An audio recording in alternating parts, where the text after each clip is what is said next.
আসসালামু আলাইকুম প্রিয় দর্শক, আজকে কিন্তু হাজির হয়েছি সেই আপনাদের পরিচিত, সেই আপনাদের সুনামধন্য সেই জাকির ভাইয়ের কাছে।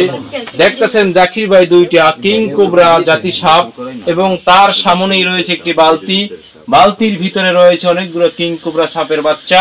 দেখুন সে কিন্তু আজকে বইসা রয়েছে। এখানে অনেক পোলাপান আছে, মাদ্রাসার ছাত্ররা, তারা দেখতে আসছে। এই দেখুন এখানে কিন্তু বসা আছে এবং মাদ্রাসার হুজুর ইমাম সব বসা আছে।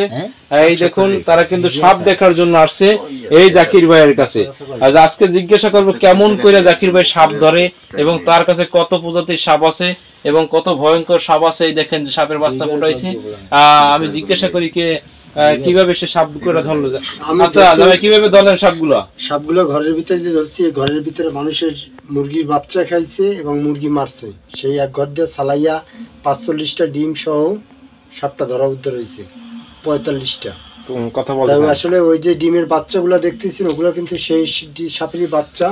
মানে এক থোক ফোড়ায় নেয়, আর মানে ওখানে 20টা না 25টা ফোড়াইছে বাচ্চা। আরগুলো ফোড়াইবে 2-1 দিনের ভিতরে ফোড়াইবে। এই যে দেখতেছেন আমার হাতে যেটা, এটা কিন্তু জাতি সাপ। এই যে দেখতেছেন এটা কিন্তু জাতি সাপ। এই যে দেখতেছেন এটা কিন্তু কালিজাই। এই যে দেখতেছেন এতে কামড় দিলে কিন্তু জায়গায় মানুষ মারা যায়। দেখেন এগুলো কিন্তু জাতি সাপ। 1884 ফুটা সাপের ভিতরে যায় অনেক বিষাক্ত সাপ। এই সাপে যদি কোনো মানুষকে কামড় দেয় জায়গায় কিন্তু মানুষ মারা যায়। প্রিয় দর্শক শুনলেন তো যে কত ভয়ঙ্কর সাপ এবং 1884 ভিতরে সাপগুলো খুব ভয়ঙ্কর সাপ। অবশ্যই আপনারা ইউটিউব চ্যানেলটা দেখতেছেন, অবশ্যই চ্যানেলটা সাবস্ক্রাইব রাখুন। সাবস্ক্রাইব করে সবাই চ্যানেলটাকে আপনারা সবাই সাপোর্ট করেন, তাহলে আরো বিভিন্ন প্রকার সাপ আপনারা দেখতে পারবেন। আর ইউটিউব চ্যানেলটা যদি সাবস্ক্রাইব করেন, বিশাল বিশাল সাপ তার কাছে আছে, অবশ্যই দেখতে পারবেন। আরো আমরা যে সময় সাপ উদ্ধার করতে যাই সে সময় আপনারা সাপ দেখতে পারবেন। তাই আজকে চ্যানেলটা সাবস্ক্রাইব করে এই ইউটিউব চ্যানেলের পাশে থাকুন। দেখতেছেন সাপটি কত বড় ভয়ঙ্কর, সে কিন্তু সাপটি হাতে নিয়ে ফেলছে। দেখুন কত বড় ভয়ঙ্কর সাপ কিন্তু সে হাতে নিয়ে ফেলছে।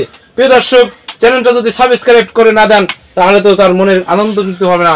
সাপটি কত বড় ভয়ঙ্কর, দেখুন যে সাপটি হাতে নিয়ে সে তামাশা বৃত্তি করতে আছে, তার কিন্তু ভয় নাই। দেখতেছেন অবশ্যই ভিডিওটা শেয়ার করে সবার কাছে পৌঁছান, আর বিশেষ করে ইউটিউব চ্যানেলটা সাবস্ক্রাইব করেন। দেখুন সে কত বড় ভয়ঙ্কর সাপ দেখতেছেন, সাপটি কিন্তু হাতে নিয়ে এসে দাঁড়ায় রয়েছে। ধন্যবাদ, আসসালামু আলাইকুম।